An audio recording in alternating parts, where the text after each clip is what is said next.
Mayflower, Part 3 of the Ships of Tarshish series. The story of the Mayflower is the story of a group of Puritans who were not happy with the reforms of the Reformation made by the Church of England. They wanted to go further and purify the Church from all taint of the old Catholic religion and base their faith purely on the Bible. In practice, what this meant was that there was an emphasis on each individual's relationship with God, rather than an emphasis on church hierarchy. These Puritans, known as Pilgrims, came to regard England as akin to Egypt in the Old Testament, and they looked for a new promised land. A group of about 400 moved to Leiden in Holland, where they were allowed to exercise their faith free from restrictions. However, the group noticed that despite this move, they were still having personal issues among themselves and were also concerned that the liberal, tolerant atmosphere in Holland might have a corrupting influence on their children. There were also increasing political pressures from James I in England, who regarded the Puritans as a threat to his status as head of the Church of England. He was putting pressure on the Dutch authorities to imprison the Leiden Puritans because of the influence they were exerting through their pamphlets on people in England. As a result of these pressures, some of the Leiden Puritans decided they needed to leave Holland and find a new home in the New World. In 1620, the congregation voted on this issue, and about half of them decided to leave. The Puritans were marked by this democratic motivation, and many of their big decisions were made through a vote taken by members of their congregation. Led by William Bradford, they purchased a ship, the Speedwell, to take them from Holland to England and then on to North America.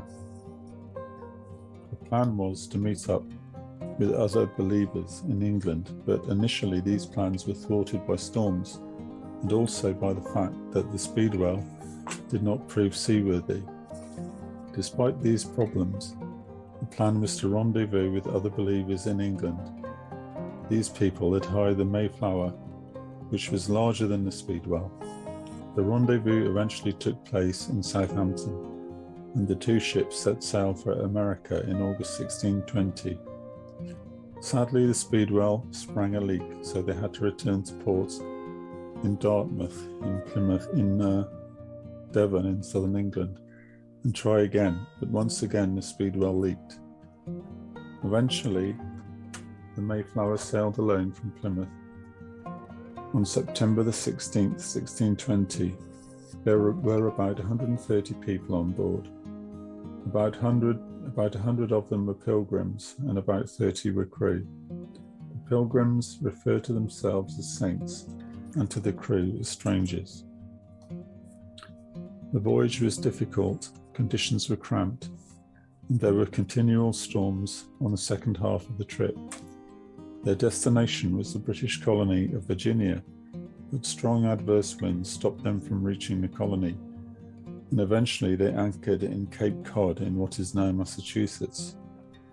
At this point, supplies were running low, and a decision had to be made as to whether they should stay and set up a colony in this unfamiliar region. To resolve this problem, a compact was made among the Pilgrims and the crew, and was signed by 41 male members of the group, affirming their decision to stay and settle. The compact was another example of a form of democracy, where important decisions were discussed and agreed upon by the community. The next slide shows a modern version of the text.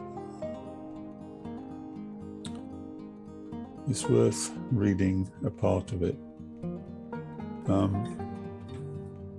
They affirm their Christian faith and also their loyalty to the king. And they say, "Do by these presents solemnly and mutually in the presence of God and one another covenant and combine ourselves together into a civil body politic for our better ordering and preservation and furtherance of the ends aforesaid, and by virtue hereof do enact, constitute, and frame such just and equal laws, ordinances, acts, constitutions, and offices from time to time as shall be thought most meet and convenient for the general good of the colony. And then it's signed by the witnesses to it. The compact was a unique document born out of the faith of the Pilgrims. At the time it was made, it was not written out of any desire to rebel against the authorities of the day. It came from a sense of each individual's responsibility before God. It laid a foundation for liberty based upon law and order. In effect, it was a contract which gave people liberty if they were obedient to the law. It allowed ordinary people to participate in government. In a sense, it was a forerunner to the much more developed Declaration of Independence. Freedom for the individual was seen as a spiritual as well as political right by the Pilgrims, and this was their legacy to the United States of America.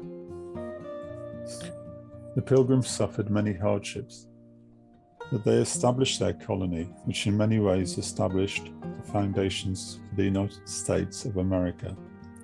Spiritually, the Mayflower represented another step towards liberty for the individual. This was a flame which had started to burn with the Reformation. In this series on the ships of Tarshish, we have seen how the Mary Rose represented freedom from religious and foreign domination for England. The Golden Hind represented freedom to expand and explore. The Mayflower went a step further.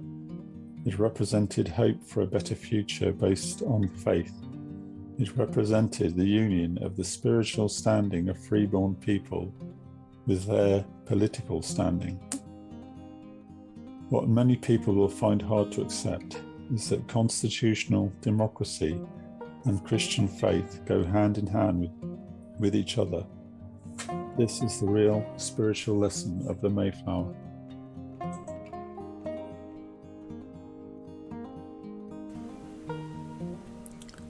Thank you for listening. If you found this interesting, you can find more information at prophecy-workshop.com.